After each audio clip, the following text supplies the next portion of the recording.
Good evening. This panel will center on the Arabs and Jews in Israel, and it will begin in stages. We'll now start with the first stage, and in time the other participants will also be joining us.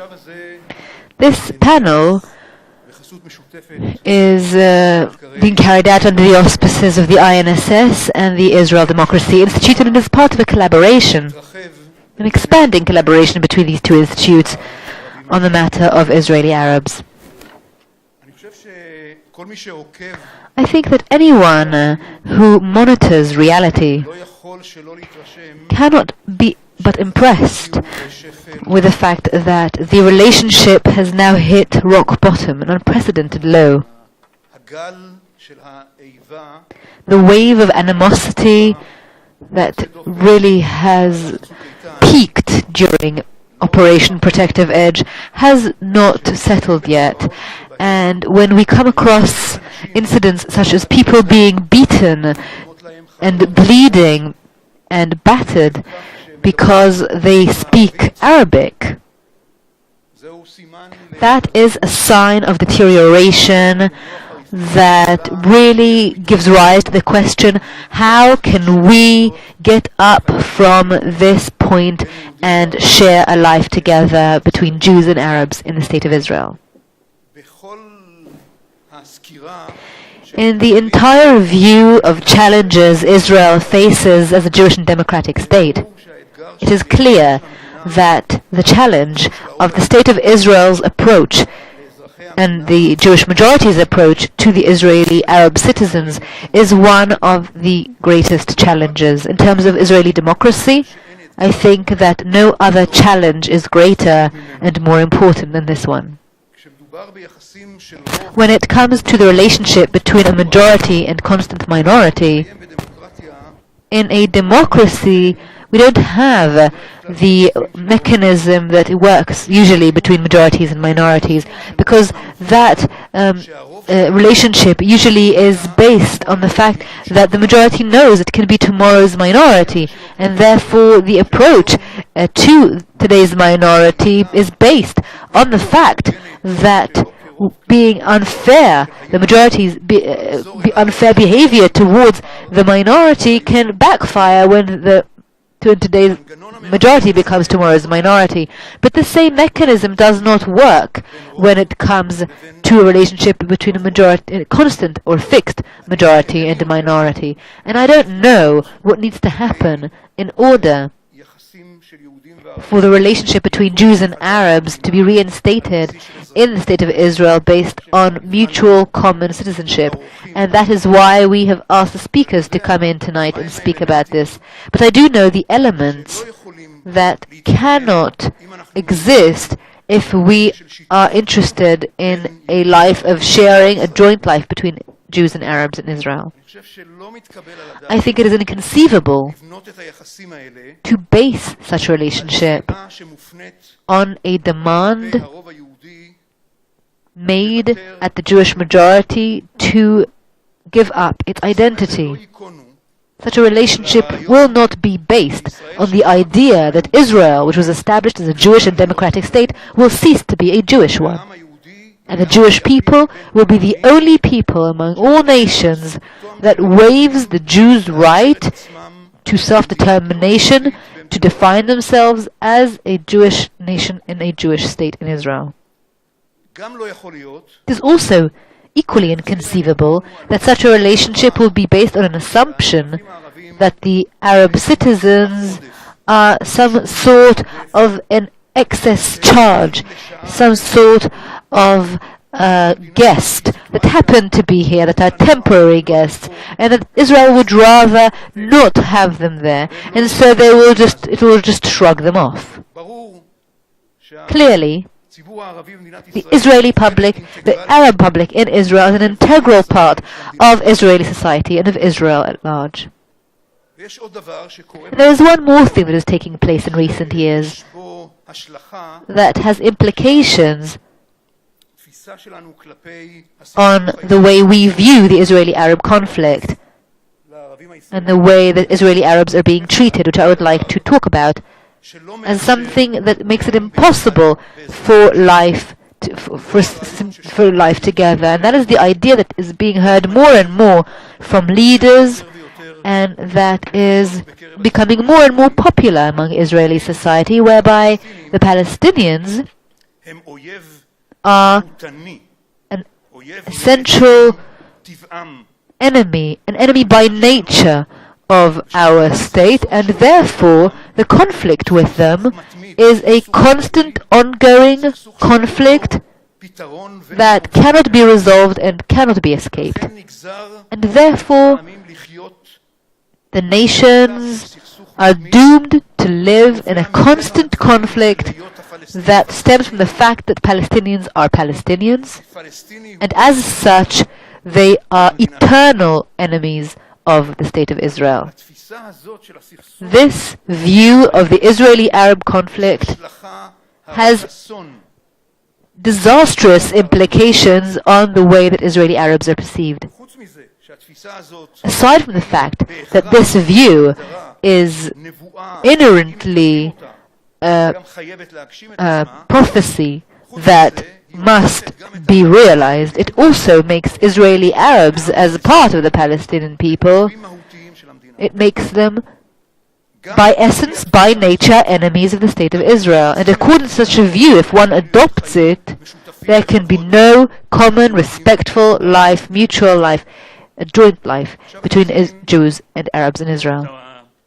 I would now like to ask the participants of this panel to tell us what should take place in order to rebuild and re-establish the relationship that has been so shaken between Arabs and Jews. The first speaker is Professor Asher Sasser, who is a professor in the History of the Middle East Department in the African Studies Department in Tel Aviv University, and also a senior researcher at the Dayan Center, and he is also an expert on religion in the Middle East. He was also an Albright Fellow, and he was a guest fellow in Arizona and other places, and he was also in the Washington Institute.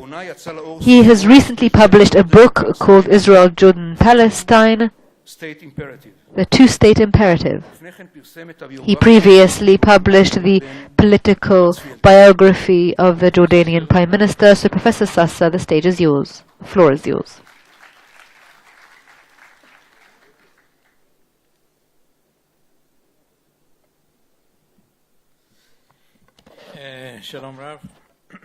Good evening, and thank you, Professor Kremnitzer, for your kind words.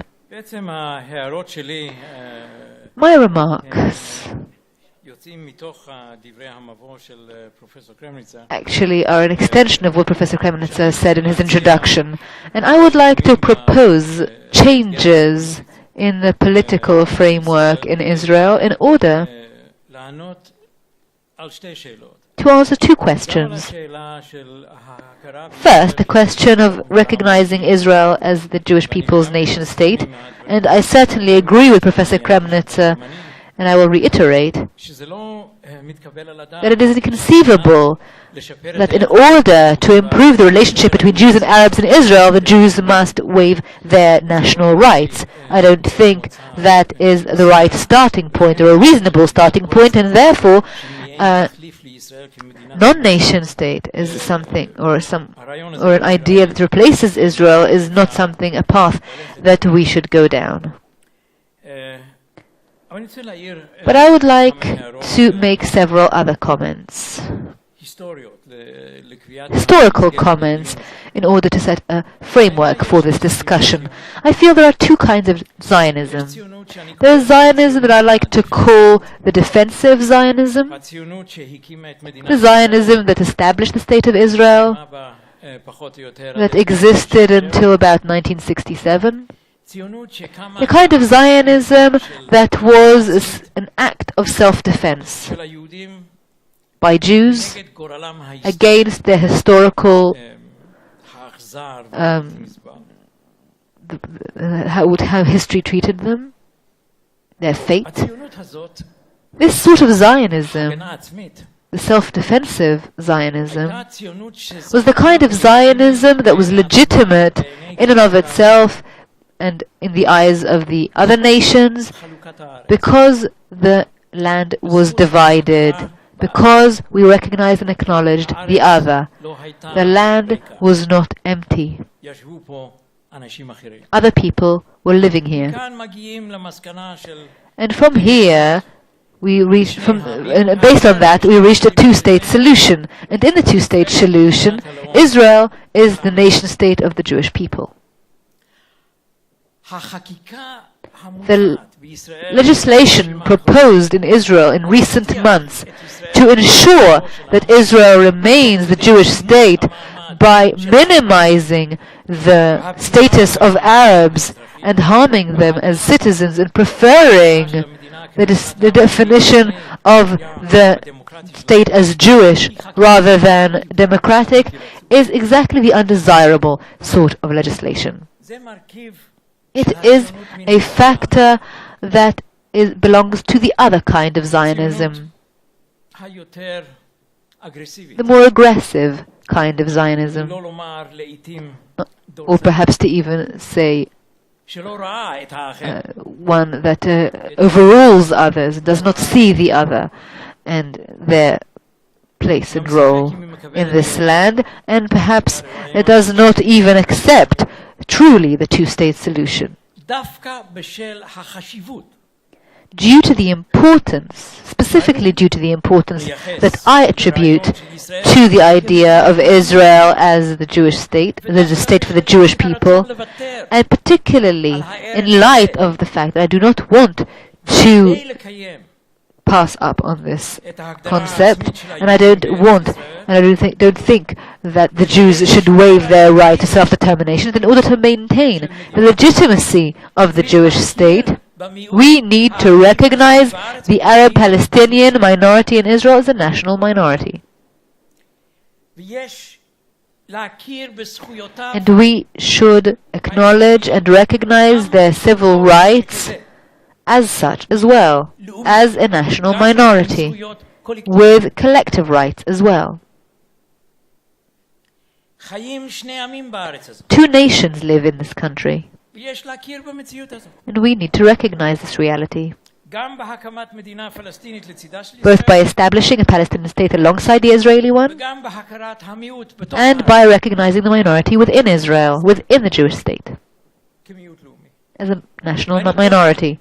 And I would argue that by doing so, and not by trying to minimize or cancel the Jewish identity, and not through formulae such as a nation state, but by recognizing this national Arab-Palestinian minority, we will strengthen and boost the Jewish identity and character of Israel and the Jewish majority that lives in it.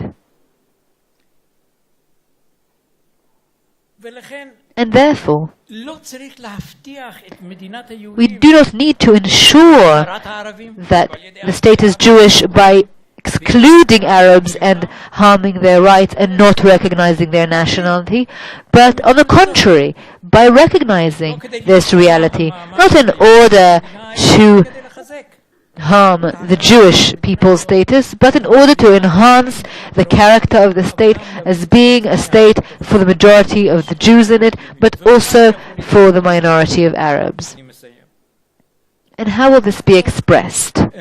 We need to think of several manifestations for this recognition, An autonomy in extensive areas, in the municipal area, alongside a demand that under the Arab Municipal Authority, taxes be collected, just like in the Jewish ones. It is well known that in the Arab towns, taxes are not collected the same way as in the Jewish ones, and that has a detrimental impact on the Arab municipalities. But alongside that, we need to recognize their need for municipal autonomy. a formula of equality that needs to be thought about and drafted to allocate national budgets to budget the Arab education and health systems in an equal manner, according to their proportional share of the population, and to find the way to calculate these things. It's not science fiction or something that is impossible to do, but every report from the Oral Committee and those before it, and since the publication of the Oral Committee, teaches or shows us, that reveals to us that there is inequality in these areas, and that cannot take place in a democratic country such as ours. More autonomy in education, perhaps an Arab university. And now for the national symbols. I argue against, as an Israeli and a Zionist by nature and by view. I perhaps would not have passed the Zionism test given by some here, but I think that I am a pretty good Zionist. I am not even willing to think of the possibility of changing the anthem or the flag in order to make the Arab minority in Israel feel more comfortable. These are our national symbols, and we are the majority in this country, and we have the right, according to our right for self-determination, to have our own symbols. But I do understand why the Palestinian Arab population in Israel cannot sing the Jewish soul part in the anthem, and we shouldn't demand it of them. The same is true for the Israeli flag. Why shouldn't the minority, the Arab minority in Israel, have their own anthem? Why shouldn't their municipalities have a different flag on them? I would like to say that in order not to waive the right and the realization of those rights of the Jewish majority in Israel, we must allow the Arab minority to enjoy their national rights as well. Thank you very much.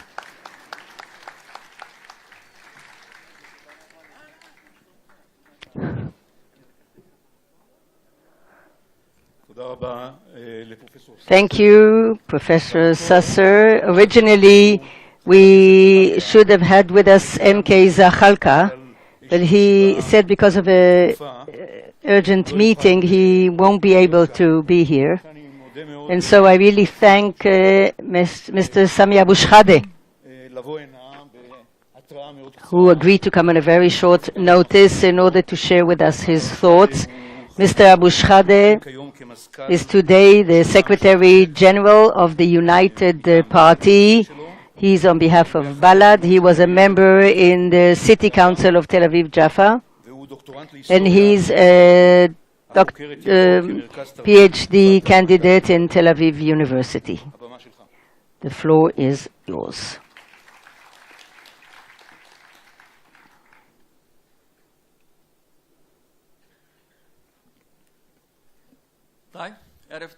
Good evening. First of all, I thank you for inviting me to participate. And because it was such a short notice, I didn't write my speech in a very organized way, and I feel a great honor that I'm speaking now after my teacher, Professor Asher Sasser. I studied in the Middle East faculty in Tel Aviv University, and I'm still, as a PhD who's not so efficient, it takes me a little bit more time, but we're talking about a very important issue that in my mind for 40, 50 years was not discussed seriously in this state. Even the Palestinian minority was so negligible from the political point of view, also the intellectual elite, that it wasn't even part of any discussion on the big questions. the questions were dealt by the Jews until a doctor for political philosophy came about, Dr. Asma. He talked about a country of all its citizens as a solution for the conflict, as a historical compromise to the conflict that happened in the country in which we live. And since then, since the 90s, quite a lot of things were written about this possibility of whether it's possible at all to develop the State of Israel as a society which is a little bit more democratic, based on equality and human rights, or maybe we should keep it as a Jewish state which prefers Jews a little bit, but that's okay because the majority benefits from it. And there's all sorts of excuses, but I first of all want to talk a little bit against what my teacher said about the Zionist movement. I say this is a Zionist movement, has some signs of national movement, but it also has a lot of signs of a colonial movement that developed in Europe, the colonialists at the end of 19th century. By the way, today it sounds terrible. At the time when the colonialists were all over the world, they had very good moral excuse why colonialism is very good. In the world there was a struggle against it, and now there are all sorts of analysis and arguments regarding that period. But the question, where there were quite a lot of Palestinians left, and you need, after the conflict and the wars and the occupation and decades of hate and racism and evil and whatnot, we want to reach a situation that is some sort of a historic compromise. Can we, with colonialism, come to such a compromise without dismantling the main dimensions of the colonialist project? Can we reach a historical compromise? We in Balad, we thought that a state of all its citizens is a wonderful compromise for all. We don't see in the state of all its citizens a good solution just for the Arabs or just for the Jews. After many years of war, and this is something that's supposed to stop. Today already, most of the people who live in this region were already born into the conflict, and for them the conflict is a natural situation. Most people can't even imagine a situation without a conflict, without a war, without violence, without occupation. We say that we have to take it one step ahead and to give some sort of hope to the relationship between Jews and Arabs in the state and a historic compromise of the conflict. So how are we going to do it? We see it in a solution for two states, and we recognize the right of the Jewish people who is now here on the land of Palestine, who lives here for self-determination. We're not saying that they don't have a right for self-determination, but we also say that also the indigenous population has a right for self-determination to the same land. And after we came to a situation where we are today, and after many years of a conflict, it's about time for a compromise. And this compromise, at least there should be some sort of a sense of justice among the people, that the state was built on its ruins, and that is the Palestinian people. And this sense of justice should base itself at least on the fact that the future solution is supposed to bring about the situation of equality. We say that a Jewish state, by definition, by preferring part of the nation, although they're a majority, rather than another part of the population, cannot really maintain the principle of equality, even if the Jew gets one match additional in the budget, just because he's Jewish. I'm not talking about controlling all the resource, the land, but at least in the theoretical discussion, If some of the people insist that the Jews deserve more just because they're Jews, he gets some more, that violates the issue of equality. And equality is not something negligible that you can just ignore. We think that you cannot ignore equality, because without that there's no democracy. And in spite of the fact that this state was built on the ruins of my homeland, and we paid a very high price as a nation, as a result of the colonialist Zionist project in our country, we think that to have a better future for all, we are ready for historical compromise, and this has to stop. But at least the historical compromise should give me equality. Less than equality, we will not compromise. And how will this equality be? It will be through a state of all its citizens, that the state does not prefer neither Jews nor Arabs. The state, as an organization that's supposed to give service to the public, will not prefer a person if he prays this way or that way, or if he doesn't pray at all. That's already his problem. The state has to be neutral and give the citizens their right just because there are citizens, and it's good for everybody. And we believe that this is the only way to reach a historical compromise that will give a sense of justice to anybody who lives here. And of course, in a compromise, everybody pays a price. By definition, both parties should come towards one another. We see in the compromise that we offer, which is a comprehensive solution, it's a great compromise because we are the indigenous population with the Zionist movement. Now we're in a situation that the most people don't think about it and don't want it. That's why the situation looks the way it does today. It's not so great. It's not so wonderful. Somebody so distinguished, like my teacher, Professor Sasser, you know, people within his society think about him whether he's Zionist or not. And left in the society is now a dirty word. And we are in a continuous conflict, and I think in order to solve this conflict, and we want to solve it, and to finish with it, and to live in a world where there will be peace, that means that we all have to compromise and to come to a place whereby everybody will feel that this is their place and that they belong, and what connects them is the fact that they are citizens in the same place, and that's supposed to be a basis. It's supposed to be based on equality. Thank you very much.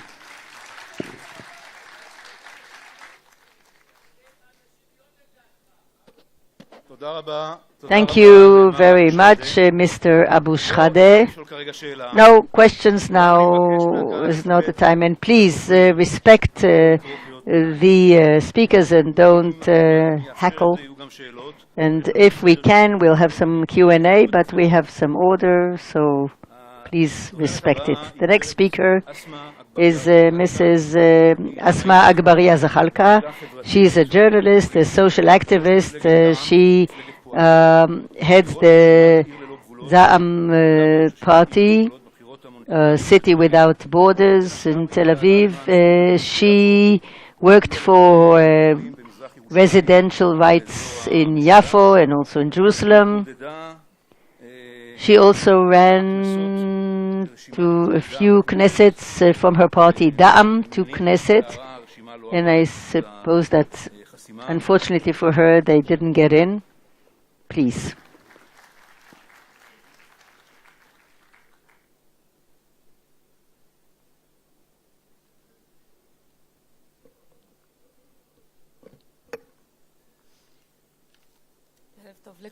Good evening, everybody.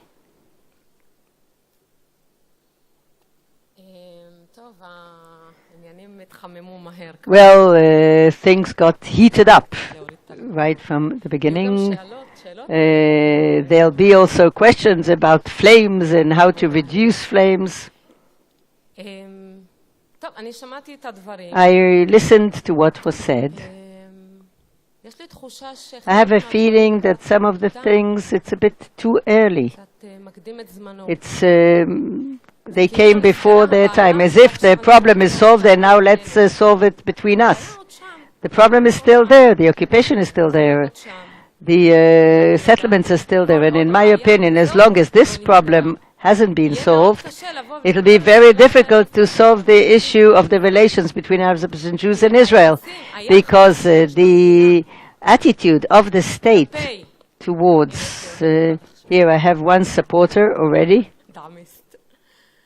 he's from Dayan party.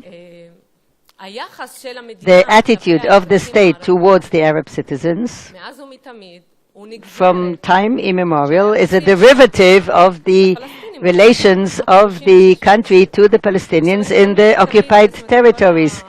I always, in all the elections that I had fun to participate in, I really enjoyed it. We always knew that we'll never get into the parliament, to Knesset, even when it was important to be connected with the Jewish and Arab population. It was important to build an alternative. That's what's missing, a Jewish-Arabic alternative, and to listen to people, what's bothering them, what's pestering them. And these questions of Zionism now has become the main issue, where the Zionist camp starts explaining us from scratch what's Zionism and who is the real Zionist, a good Zionist. I don't know if it's relevant, these definitions. In my worldview, definitions will come after we change reality. I'm not going to wage war for definitions. I'm going to wage war for changing the reality. If the state is going to give equality to its citizens, and if the state will withdraw from the occupied territories, let it call itself the state of aliens. I don't care what the name is. It makes no difference, because if it does it, then it has changed. And I promise you that definition will come later. There'll be another nation. I don't know if we can do it, but our children, our offspring, and I have two, I contribute them to the revolution. I want to believe that they already will have a different kind of normal kind of thinking, to think about the future of the two nations here in a less burdened way, maybe more human, maybe a little bit more considering other people, because there's place for everybody. So these two basic questions that are also in the heart of this election campaign and this panel are, of course, the political issue, the Palestinian problem, what we call the conflict, and the social economic issue. That's what dictates our agenda and our way of life here. When I look at the attitude to Arabs, I ask, what's going on? What's happening? I see a consensus from wall to wall. In the Israeli Jewish street, people think that there's no partner. Namely, we have Bibi, who is not politically correct, but he tells you in your face what he thinks. You know, he's becoming more and more right in order to attract votes, so he's even clearer. It's blinding you, this clearness. But so he says there's no partner, and then he occupies and he seizes land and more and more. And the left, so to speak, also definitions. This is a word that really is not good for Israel. What's this today? Okay, the Zionist camp, Bougie. He also thinks there's no partner. What's the difference? One says, I'm going to attack in Iran, I'm going to attack in Gaza, without the word. I'm also going to attack Americans in order to attack Arabs and Iranians. The other one says, no, I will attack, but together with the world. What Olmert did. So what? So the it's a very condescending, hostile kind of attitude, not of let's solve the conflict once and for all and let people live in dignity and to get what they deserve, a state of their own. So the right says that there's no partner, and the result is that the complication continues. And when it does, the right celebrates, and unfortunately there's no real left alternative to face this. And the result is that it reflects on the attitude towards Arabs in the State of Israel, and today it reflects on the left in Israel. Now, it's a dirty word, namely some of them are really real leftists. I'm beginning to study philosophy, so now I start thinking about what I say. But let's say the radical left, but also left like Meretz or any left who will dare express any position that deviates, and everybody is a traitor. Even this video clip, I couldn't believe I'm seeing it. It's crazy. It starts with Arabs and then it becomes between the Jews among themselves. So you have to understand that this illness is a poison which is infectious. It's not just the Arabs will suffer, not just the Israeli Arabs. Everybody is going to suffer, all of us. And what I see, the line that we are following, unfortunately, we are led, actually, by the leadership. On the one hand, it's right, and the lack of an alternative leadership either. We are going to face apartheid because you cannot forever have the temporary Palestinian Authority for the last 20 years, right? It's temporary. Eventually it's going to collapse because it doesn't deliver the goods to its people, so it's going to collapse, disintegrate, or there'll be an announcement on behalf of Israel that it's going to act towards ending the occupation. And so that such a thing actually happen, what do you need? They asked me to talk about solutions. I think there should be a platform where we can define what kind of a state we want. Not how we're going to call it, but what's going to be the content. What kind of state is it going to be? The right says if we withdraw every piece of land that we evacuate is going to be seized by ISIS. And I'm saying that any piece of land that Israel doesn't evacuate, that's where Daesh or ISIL is going to take place. And the platform, as I see it,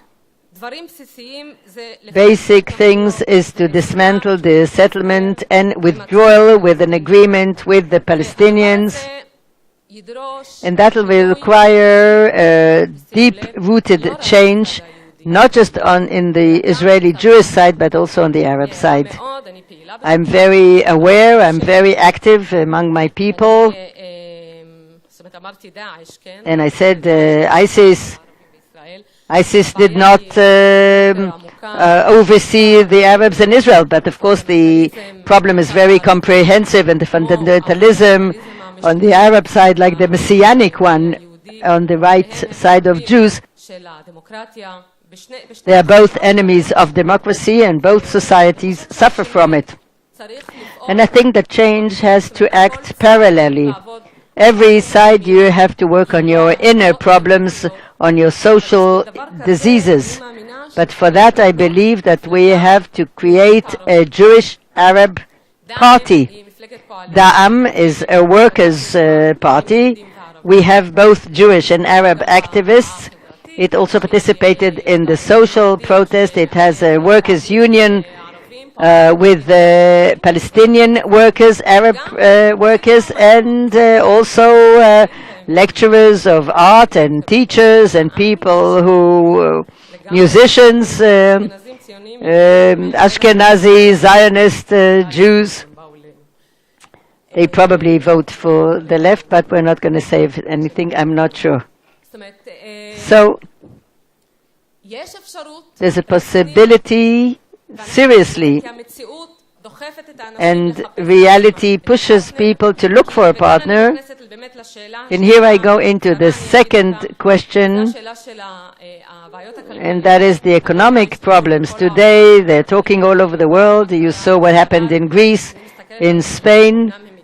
I look at them, although they reached bankruptcy, and here not, but we have a different kind of bankruptcy, but it compelled the people to go for another alternative that will start changing the foundations of economy and to start serving the citizens in employment, in housing, in salaries. That's what the state is there for, not in order to define them, but in order to give them a livelihood, to give them a roof over their head, and to feel like human beings who manage to make a living, and enables them to go and write poetry or leave some space for culture, for recreation, entertainment even. All these things, in my opinion, have to be the platform of such a party. I participate in all sorts of events, conferences, May Day or Women's Day, in order to convey this message that this thing has to happen. And I see every person who agrees to these principles as my partners, and through this way of peace that will include social justice and will enable the citizens within Israel also to have a feeling that there are partners both in decision making and the social wealth, and also take part in creating it in an equal way for all. Thank you.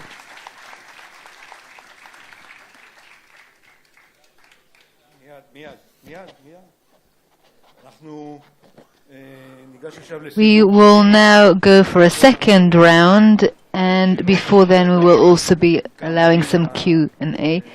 But before then I would like to just say some words.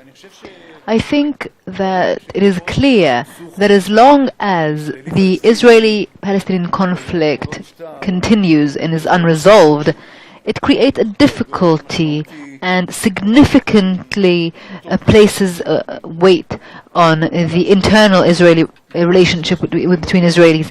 But since we don't seem to be resolving the conflict in the next few months, the question remains, how do we in Israel, Arab and Jewish citizens, can improve our common lives, our joint living together, as it should be done? And that is the question that remains. And there was an assumption, an underlying assumption, I don't know if it was covert or overt, that Mr. Shehadeh, Abu Shehadeh, is that a Jewish state is by definition unequal. Let us assume that there is a Jewish state whose anthem and symbols are Jewish, but does give total equality, and as you've said, a Jew does not get one single match more than the Arab citizen, and equality is strictly maintained. And the Professor Sasa has also given us the idea of respecting collective rights of a national minority. Is that a model that is logical, that is feasible in terms of practical justice, as far as you're concerned?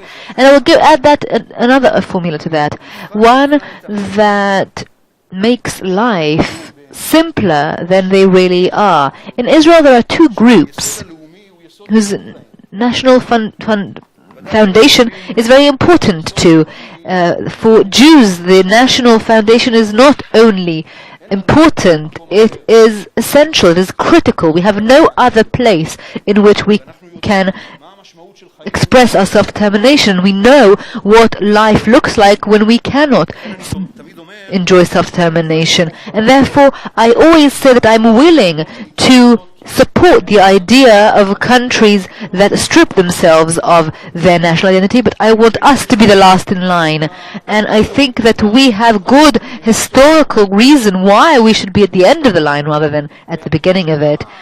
And I think that the Palestinian Arabs also feel that the national element is very important to them. And I perceive people as people with complex identities. It's not as if I can say that if I perceive myself as Jewish and it's very important to me, then that negates the possibility that I can be an Israeli citizen who is a humanist, who is a citizen of the world. These things can go together. They must go together. And therefore the question to me remains, and I will be very happy if you can answer it, is how can it be that in a country with two groups that feel so strongly about their national element and identity, how can they live together significantly and build a citizenship that is common to them and is significant? And I want to add another element to that, if you can perhaps refer to it, that may also be on the political agenda. I think that one of the problems when it comes to reaching real, true equality for Arabs has to do with the fact that the Arabs were never part of the decision-making process by the government, or their involvement in the decision-making process by the government was very minor, very marginal, like in the Rabin regime. Is it possible, is it desirable to have a change in that context? And will perhaps the establishment of a joint Arab party, will it improve or perhaps worsen the chances for that? So these are the questions I would like you to address in this second round. And if there's anyone in the audience who would like to now ask a question, this is the time. If they do not speak to a microphone, unfortunately, I cannot interpret the question.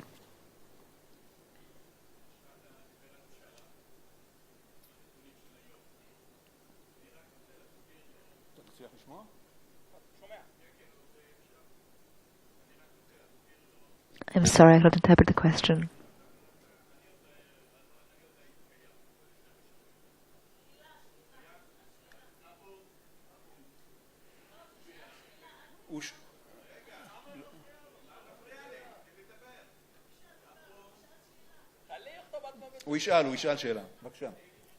Yes, there will be a question at the end.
Okay, thank you very much. If anyone else wants to ask a question in a more respectable manner, then please go ahead. Again, without a microphone, I cannot interpret the question.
Yes, thank you very much.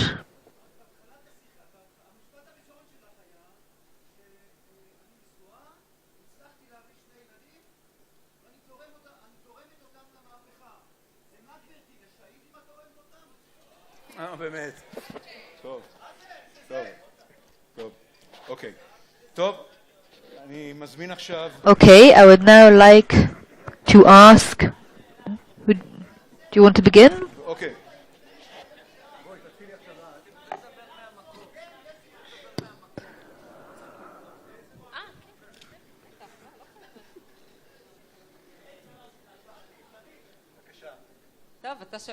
Okay, you are asking the wrong person by far. What? There's only an ISIS revolution? There are other revolutions. Look around. No, wait a minute. A revolution, the way I see it, is a change from the grassroots, from the view of the point of how we live and the place where we're going. We are heading, you have to realize somebody talked about a quarter state, a three-quarter state. We are heading towards a one state, another kind of state that Sami meant. One state that is an apartheid state. That is where we're headed. That is where Bibi, Bennett, and Lieberman are taking us. We need to be clear on this. My two children hope they're well and live to 120. I don't want to donate them to be shaheeds. Please, don't take things out of context. Wait, please. Wait, if I want to send them to be shaheeds and die and be martyrs, I wouldn't be here. I would be in Syria. One is a year old and one is 6, but I would take them, little martyrs in little carriages. I would take them if that's where I wanted to go. But it just shows you the gap. How big the gap is. The gap is so huge between these nations here in Israel that you don't understand what I'm saying. And I spoke in Hebrew. I think my Hebrew was quite clear. I think that I want to answer you. I want to make use of this opportunity to really unravel your fear, because I don't want to have a martyrs culture, people who think that the next world, the world to come, is our goal. I don't believe in the world to come. I believe in this world, in the present. And this is our only chance we were given to live, and I want to live it right. I want to give everything we've got so that people will sanctify life, but life with respect, and not to live in order to trample others. Because freedom, I'm not asking for freedom for us, for my people. I only also want the freedom for Jews, who are also my people. The way I see the state, I want people to let go of the fears of a Holocaust and what will be done to us. These fears are castrating us. And there is no reason for anyone to live in fear. And I absolutely go mad with the right wing in Israel who lives on this fear, lives on this intimidation, so that at the end of the day, they can go on planes with beds and scented candles and all of that corruption and all sorts of thousands of shekels from bottles for recycling. You have to understand that people are misleading you and telling you old wives' tales so that you think the Arab is your enemy, whereas they themselves are the enemy. And they are the enemy. Why? Because they promise you that you will forever and ever live on your sword, because Arabs want to kill you. And that is just not true. It's completely made up. And I come here and say Arabs and Jews have no other way but to live together and to cooperate with one another as part of a single framework, even a single party, I mean. Just the same way as our workers' union is one for Jews and Arabs in order to bring about the change, in order to defeat the corrupt right wing. The Palestinian Authority is just as corrupt. Hamas are extremists. I believe the Palestinians should also have an alternative to the right wing of the Arabs that are also in government. Just like Assad should be toppled, just like Assisi should be toppled. That is the revolution I am in favor of. Reasonable, sane forces.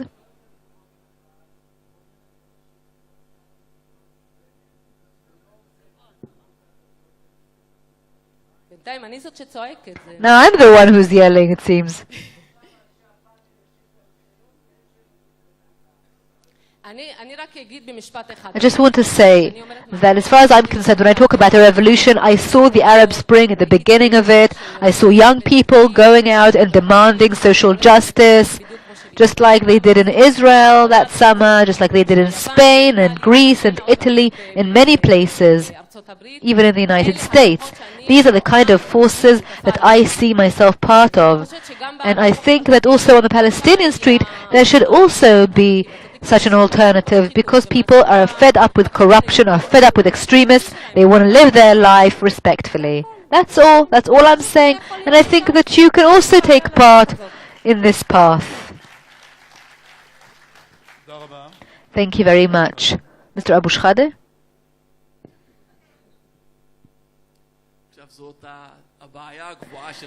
Now it's the same old problem. When someone asks you several questions that require 20 more panels, and then you have 20 seconds to answer all those questions. But that's just the way it is. Okay.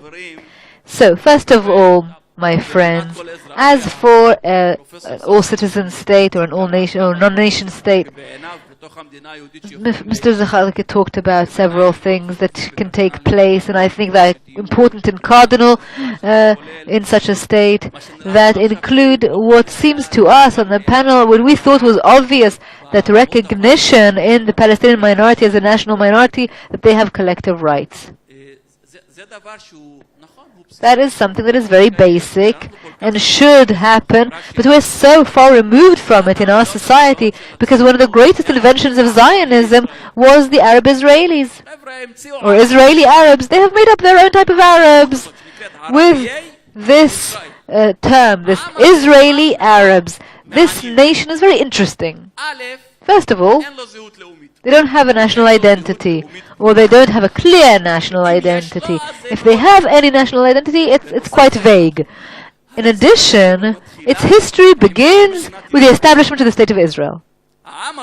This nation, called the Israeli Arabs, its history starts after 1948, and there are many professors in the academic world that show us how happy they are in Israel, with graphs and footnotes and teeny tiny fonts in the articles and papers. It looks very academic and convincing. Studies. In 1950, the number of refrigerators among these people was X, and in 1970, the graph goes up. They have more refrigerators. In the year 2000, many more refrigerators. They shouldn't complain. They should be very appreciative of this entire project and all these refrigerators. But I think otherwise. I don't think there is such a nation called the Israeli Arabs. And I would like to see these Israeli Arabs as an integral part of the Palestinian people.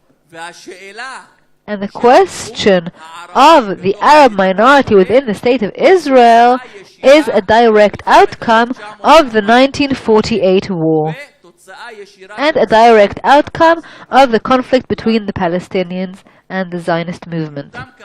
Now, as such, and I see them as the indigenous population, I think that they have been wronged as a result of the 1948 war.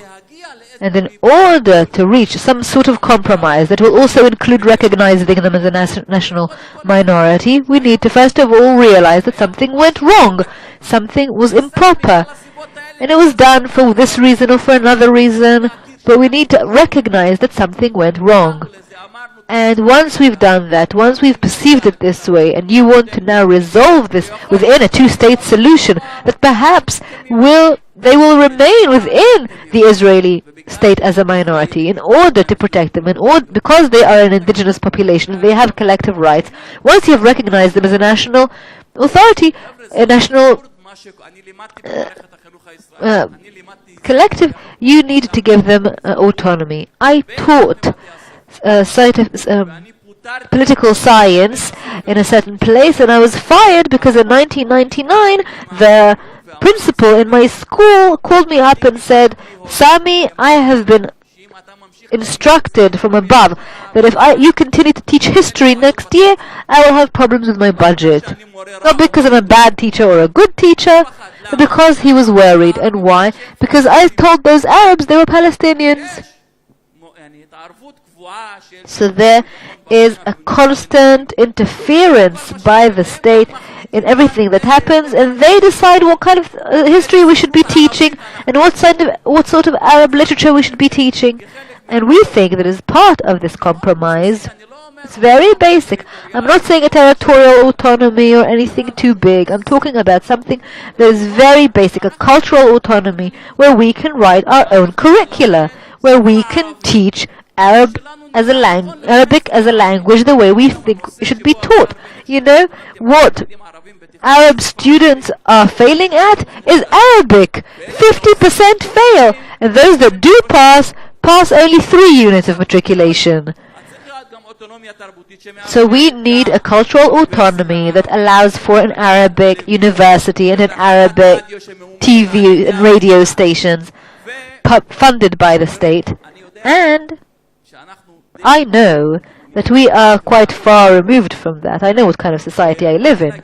But I want to tell you something about this way we discuss. Because when you listen, I assume, not that you agree, it's completely fine.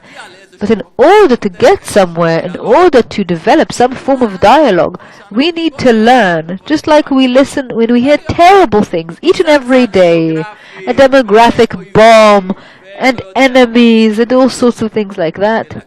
In order to be able to have a discussion, we need first and foremost, before you reach this great solution and great questions, first of all, we need to develop a culture of discussion that allows us to speak with one another. And then you can think about things and internalize them or not internalize them and accept them or not accept them. That is a totally different story.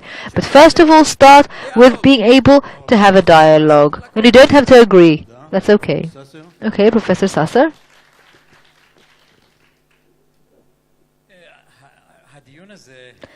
This discussion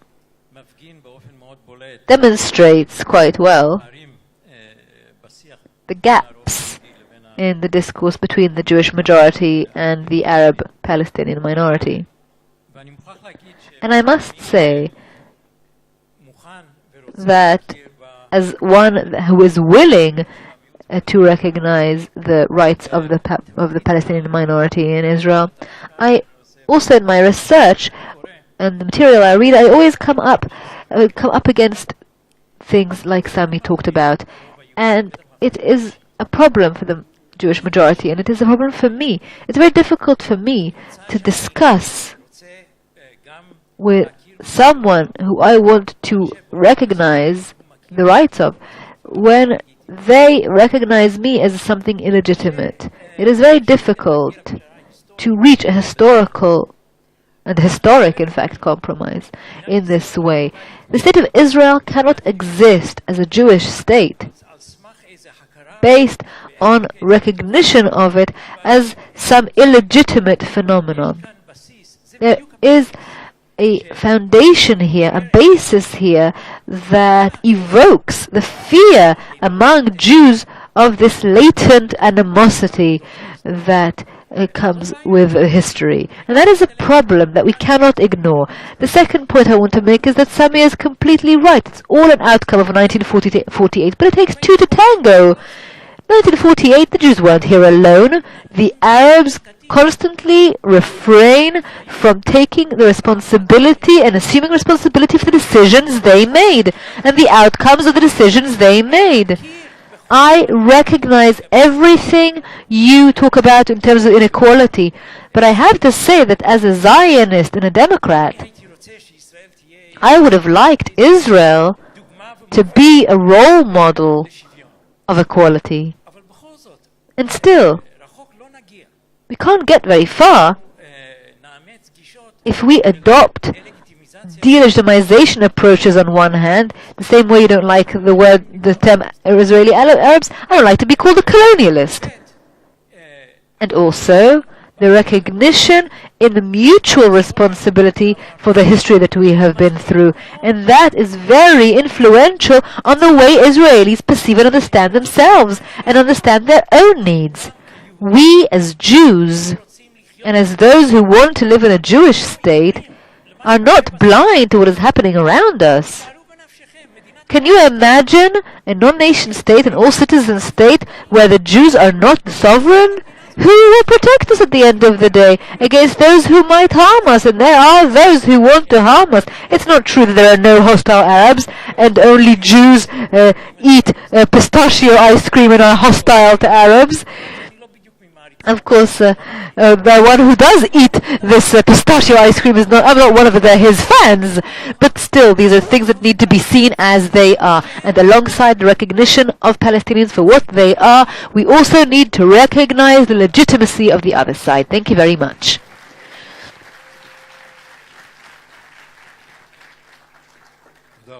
Thank you very much. I would like to thank the participants in this panel, Professor Sasser, Mr. Abu Shehadeh, and Ms. Zahalka, and thank you all very much.